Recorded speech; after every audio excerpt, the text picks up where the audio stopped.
میرا نام ڈاکٹر ماجد علی عابدی ہے اور میں ماہر نفسیات ہوں۔ اس وقت چین وہ واحد ملک ہے جو کرونا کی وبا سے بہت اچھے طریقے سے تقریباً نمٹ لیا ہے، اور اس تجربے کا فائدہ اٹھاتے ہوئے ہمیں جو احتیاطی تدابیر، مثال کے طور پہ لاک ڈاؤن، ہم سب نے اس پہ عمل کرنا ہے۔ مثال کے طور پہ بار بار ہاتھ دھونا ہے، سینیٹائزر کا استعمال کرنا ہے، سوشل ڈسٹینسنگ رکھنی ہے، ایک دوسرے سے فاصلے پر رہنا ہے۔ لاک ڈاؤن میں بلا ضرورت گھر سے باہر نکلنا نہایت غیر مناسب ہے۔ یاد رکھیے، کرونا کا وائرس آپ کے گھر نہیں آئے گا جب تک آپ خود باہر جا کر اس کو نہیں لائیں گے۔ اب سب سے بڑا سوال یہ پیدا ہوتا ہے کہ کیا کیا جائے، کیسے کیا جائے، کس طرح سے یہ لاک ڈاؤن میں زندگی کے ایام گھر کے اندر گزارے جائیں۔ یہ ہمارا دوسرا نقطہ ہے، سیکنڈ پوائنٹ ہے کہ روزمرہ کے جو معاملات ہیں ان کو ہم نے ویسے ہی مینٹین رکھنا ہے۔ مثال کے طور پہ 8 گھنٹے نیند ہم نے ضرور کرنی ہے۔ یہ وہ وقت ہے جب ہمیں اپنی قوت مدافعت کو بڑھانا ہے، اور قوت مدافعت بڑھانے کے لیے اچھی پوری مکمل نیند کرنا ضروری ہے۔ باقی جو ہمارے روزمرہ کے معاملات ہیں ان کو بھی ایسے ہی رکھیے کہ جیسے آپ صبح اٹھنے کے بعد اگر آفس جاتے تھے تو اب آپ یہ کر لیجئے کہ ناشتہ کرنے کے بعد گھر ہی میں بیٹھ کے آفس سے متعلق کچھ نہ کچھ کام کیجئے، اور کوئی ایسا کام آپ کا آفس یا آپ کے بزنس یا آپ کی روزمرہ ایسی زندگی تھی جس میں شاید کوئی آفس کا کام نہیں ہے، تو آپ اس طرح سے اس کو سرچ کیجئے، دیکھیے کہ دنیا بھر میں آپ کا جو بزنس ہے اس سے متعلق کیا نئی چیزیں سامنے آ رہی ہیں، کس طرح سے آپ اپنے بزنس کو بہتر کر سکتے ہیں۔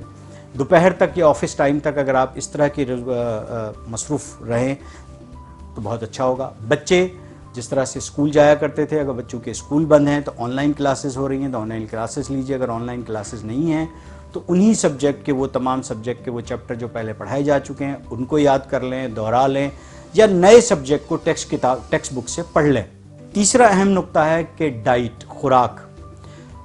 لاک ڈاؤن کے دوران خاص طور پہ ہمیں اس بات کا خیال رکھنا ہے کہ ہم صحت مندانہ خوراک اور ایسی خوراک جو ہماری قوت مدافعت کو بڑھا سکتی ہے۔ مثال کے طور پہ ہمیں زیادہ سے زیادہ سبزیاں کھانی ہیں، ہمیں اپنے خوراک میں فروٹ کا استعمال رکھنا ہے، میٹھی چیزوں کا کم سے کم استعمال رکھیں، میٹھے مشروبات کم پئیں، اس کے مقابلے میں اگر آپ پانی پئیں گے تو وہ آپ کی صحت کے لیے زیادہ مناسب ہوگا۔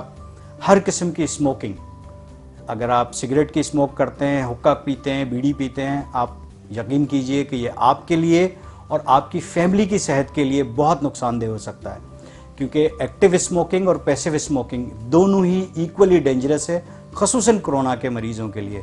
وائرس کی جو بیسیکلی جو وائرس نقصان پہنچاتا ہے وہ ان مریضوں کو زیادہ پہنچاتا ہے جن کے پھیپھڑے پہلے سے کمپرومائز ہوں۔ چوتھا اہم نقطہ ہے خوراک کے بعد، وہ ہے ورزش۔ بڑوں کو روزانہ آدھا گھنٹہ اور بچوں کو کم از کم 1 گھنٹے فزیکل ایکٹیویٹی ضرور کرنی ہے۔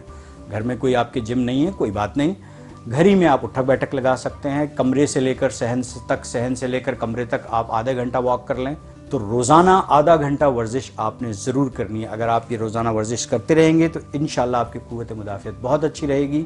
سب سے اہم بات ہماری ذہنی صحت کا خیال رکھنا، کیونکہ جب سے یہ کرونا آیا ہے پوری قوم، پوری دنیا ایک خوف میں مبتلا ہے، ایک اسٹریس میں مبتلا ہے، ایک ٹینشن میں مبتلا ہے۔ اسٹریسفل ہونا، ٹینشن میں ہونا ایک نارمل فینومینا ہے۔ جب بھی کوئی ایسی چیز آتی ہے جس سے ہمیں کوئی بھی نقصان ہو سکتا ہے، چاہے وہ ذہنی ہے، جسمانی ہے یا زندگی کا نقصان ہے، تو ہم اس کے خوف میں مبتلا ہوتے ہیں۔ یہی خوف ہے جو ہماری پرفارمنس کو بہتر بناتا ہے۔ اگر ہم اس خوف میں مبتلا ہوئے ہیں تو ہم اپنی صحت کا زیادہ بہتر خیال رکھ سکیں گے۔ لاک ڈاؤن کا مطلب یہ ضرور ہے کہ آپ گھر میں رہیں، لیکن جتنے عزیز رشتہ دار ہیں ان سے فون پر بات کرتے رہیں، چٹ چیٹ کرتے رہیں۔ خبریں آپ صرف اتنی دیکھیں جتنی انفارمیشن کے لیے ضروری ہے، بار بار خبروں کو نہ دیکھیے، بار بار کرونا کی اپڈیٹ نہ لیجئے۔ ساتھ میں دن بھر میں آپ نماز باقاعدگی سے پڑھیں، آپ نماز کے ساتھ اور بھی جو ایکٹیویٹیز ہیں کہ آپ اپنے گھر میں کھڑے ہو کے پڑوسی کو بھی فون کر کے ان سے پوچھ سکتے ہیں کہ ان کو کسی چیز کی پریشانی ہے، تکلیف ہے، تو ایک وقت میں آپ ہم سب ایک دوسرے کے ساتھ شیئر کر سکتے ہیں۔ چھوٹے چھوٹے گیمز ہیں جو ٹی وی سوشل میڈیا پہ اویلیبل ہیں، وہ گیمز بھی ہمیں بہت زیادہ ریلیکس کر سکتے ہیں۔ ٹی وی پہ یا کوئی اگر پروگرام دیکھیں تو کوشش کریں کہ ایسے پروگرام دیکھیں جو ہمیں اور ریلیکس کرتے ہوں، انٹرٹیننگ پروگرام ہوں۔ مجھے امید ہے کہ ہم سب پاکستان کے اس کڑے وقت میں ایک دوسرے کا ساتھ دیں گے اور ہم سب انشاءاللہ اس سے بہت اچھی طریقے سے نمٹیں گے۔ اپنی جسمانی اور ذہنی صحت کا خیال رکھیے۔